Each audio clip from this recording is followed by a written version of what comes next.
परवेज कह रहे थे कि अगर जो है चुनाव जीतती है, एनडीए की सरकार बनती है, तो सीएम का फेस कौन होगा। शाहन जी आरोप लगा रहे हैं कि घुसपैठियों को लेकर जो है घुसपैठियों को लेकर उनका कई सारे आरोप है, जिसका जवाब जो है वो आपसे लेना चाह रहे हैं, जेडीयू से लेना चाह रहे हैं।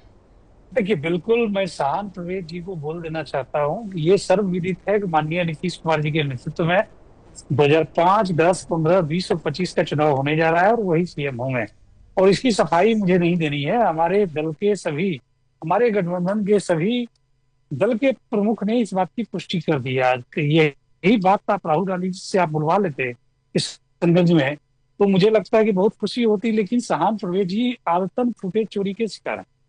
इनको फुटेज कोई दूसरा बोल रहा होता है तो उसमें टपकने की इनकी आदत। अरे पहले आप अपने अरे चुप सहयोगी को रहिए ना, सलाह दीजिए ना। अरे चुप कुणाल रहिए ना, जी, आप चुप रहिए ना, सलाह दीजिए आप जिसको चुप देना है रहिए। भाई। अरे आप चुप रहिए ना, बीच में मैं ये टोक रहा बात था। मैं बिल्कुल आप आपको बोल बीच ही में नहीं टोक पाते रहा हैं तो था। टोकते कहाँ हैं? आप नहीं अरे बोल पाते, गलती ना आपकी ना है ना, ना ना ना प्रॉब्लम ना, आपकी है ना। नहीं नहीं, आपकी तरह जंगल राज एसआईआर के के हम मुद्दे पर आपसे शाहन जी बीच में मत बोलिए, बोल लेने दीजिए। आप जब बोल रहे थे कोई बीच में नहीं बोला। नहीं है। 20 साल से ऐसे आपकी बस समय की सरकार बर्बादी है। होगी। ब्रांड एम्बेसडर सुन हम नहीं लीजिए। है, जंगल राज के ब्रांड एम्बेसडर नहीं है। ठीक। जब हमारा समय आएगा हम बोलेंगे। इसका मतलब ये नहीं है कि कोई और बोल रहा हो तो उसको इंटरप्ट करके उसको बोलने से रोका जाए। जी बताइए। दूसरी बात, घुसपैठिए की बात हो रही थी। देखिए, बिहार में इस तरह का कोई लीगल एविडेंस नहीं है कि एक भी घुसपैठिया बिहार में है। कोई लीगल एविडेंस नहीं है। और घुसपैठिया को तय करने की जिम्मेदारी केंद्र सरकार के गृह मंत्रालय की है। और गृह मंत्रालय, गृह विभाग जो है संपत्ति सूची में आता है। तो मैं बिल्कुल स्पष्ट कर दूं, एक जी। भी एविडेंस ऐसा नहीं आया है कि किसी भी प्रदेश का, किसी भी देश का, कोई किसी भी धर्म का घुसपैठिया बिहार में आइडेंटिफाइड हुआ है। तो इस प्रकार की बातें टीवी चैनल पे जाके बोल देना बहुत आसानी से हो सकता है किसी को अच्छा लगता हो, लेकिन कहीं से भी ये सही नहीं है, कहीं से भी प्रैक्टिकल नहीं है। और मुझे नहीं लगता है कि इन सारी बातों को कुछ चैनल को टीआरपी के लिए फुटेज भी शूट करता होगा।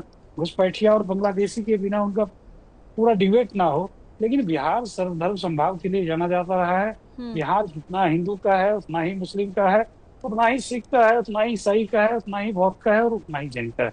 हम लोग हमेशा से सभी धर्मों का सम्मान करते रहे हैं और हम लोग सभी धर्मों का मान सम्मान बढ़ाने का काम करते रहे। तो मैं इस प्लेटफॉर्म के माध्यम से पुनः स्पष्ट कर दूं कि अभी तक लीगली किसी धर्म के किसी घुसपैठिए की बात नहीं आई है। इसलिए इस प्रकार का शब्दों का इस्तेमाल करने से सभी जिम्मेदार व्यक्ति को बचना चाहिए। बिल्कुल ठीक है। विकास विकास जी, मैं आपके पास